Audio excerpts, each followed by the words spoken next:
नमस्कार। राजस्थान में 28 जनवरी को संपन्न हुए 90 नगर निकायों के चुनाव के बाद आखिर आज 7 फरवरी को शहरों की सरकार के मुखिया का चुनाव संपन्न हुआ। सुजलांचल के सुजानगढ़, लाडनू, बिदासर, छापर में मुकाबला 2-2 पर रहा, जहां 2 जगह कांग्रेस व 2 जगह भाजपा की शहरी सरकार बनी। सुजानगढ़ नगर परिषद में सभापति पद पर कांग्रेस की नीलोफर गौरी ने भाजपा की पूजा दादिच को 40-20 के मुकाबले में मात देकर बाजी मारी।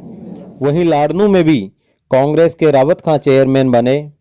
बिदासर में लंबी कसमकसी व कयासों पर विराम लगाते हुए भाजपा के सीताराम भोबरिया ने कांग्रेस समर्थित निर्दलीय प्रत्याशी बेगराज नाइक को 19-16 के मुकाबले में मात देकर शहरी शासन के मुखिया बने। छापर में भी भाजपा के श्रवण माली ने कांग्रेस के रामकरण चौधरी को हराकर पालिका अध्यक्ष बने। ज्ञात रहे कि 31 जनवरी को परिणाम के बाद से ही शहरों की सरकार के मुखिया का चुनाव को लेकर दोनों ही पार्टियों ने अपने अपने पार्षदों की बाड़ाबंदी कर रखी थी। आखिरकार जनता द्वारा चुने गए पार्षदों ने आज अपनी शहरों की सरकार के मुखिया का चुनाव भी कर लिया। सुबह से ही दोनों पार्टियों के नेता, कार्यकर्ता व प्रभारी नेताओं ने अपनी अपनी पार्टी का बोर्ड बनाने का दावा कर रहे थे। दोनों ही पार्टियों के कार्यकर्ता नारेबाजी कर रहे थे।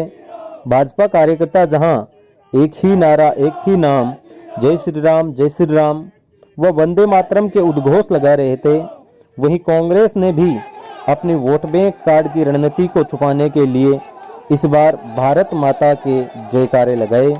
दोनों ही पार्टी नेता व कार्यकर्ताओं की नज़र शहरों की सरकार के बाद अब उपचुनाव पर भी लगी है। देखिए एक रिपोर्ट। पिछले 5 साल में कांग्रेस का सभापति था नगर परिषद सुजानगढ़ के अंदर और बहुत ज़्यादा विकास कार्य हमारे सभापति महोदय सिकंदर अली खिलजी जी ने किए और एक ईमानदार छवि आज उनकी उभर करके सुजानगढ़ के अंदर आई है। इसी तरह की छवि आगे 5 साल रहेगी। वार्डों के अंदर विकास होगा और बेहतरीन विकास है वो पूरे के पूरे सुजानगढ़ का होगा। कांग्रेस बेहतरीन विकास है वो करेगी। हालांकि सभापति का परिणाम नहीं आया है, फिर भी विपक्ष द्वारा दावा किया जा रहा है कि वो सभापति बनाने में कामयाब हो जाएंगे। किस तरीके से देखते हैं?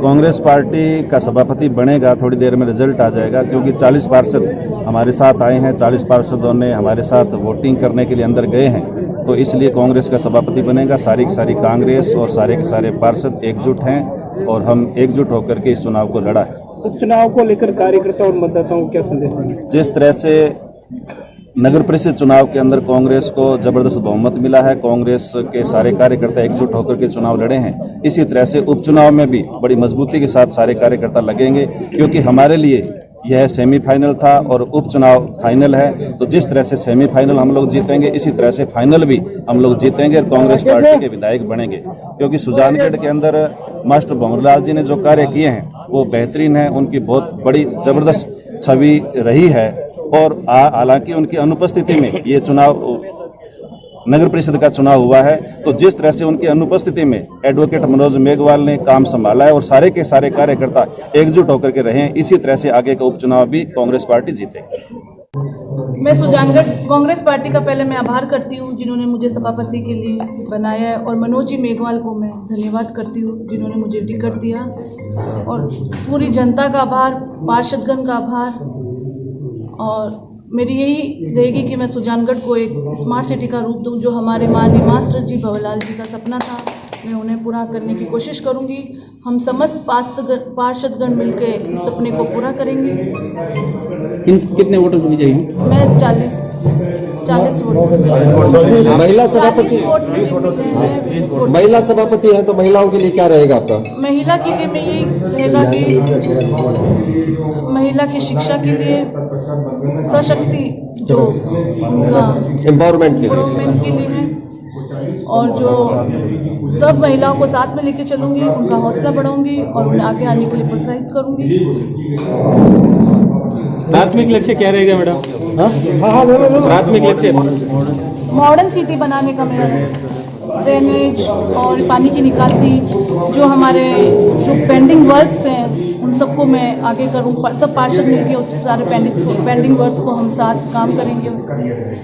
आज सुजानगढ़ नगर परिषद के सभापति के लिए मतदान की प्रक्रिया संपादित कर ली गई है और जिसमें कांग्रेस की नीलोफर जी को 40 मत और बीजेपी की पूजा जी को 20 मत प्राप्त हुए। इस प्रकार कांग्रेस की नीलोफर जी को सभापति के रूप में निर्वाचित किया गया है और संपूर्ण प्रक्रिया शांतिपूर्ण और निष्पक्ष तरीके से संपादित कर ली गई है और आगामी कल हम इसमें उप सभापति की जो समस्त तैयारियां कर ली गई है और कल उप सभापति का भी निर्वाचन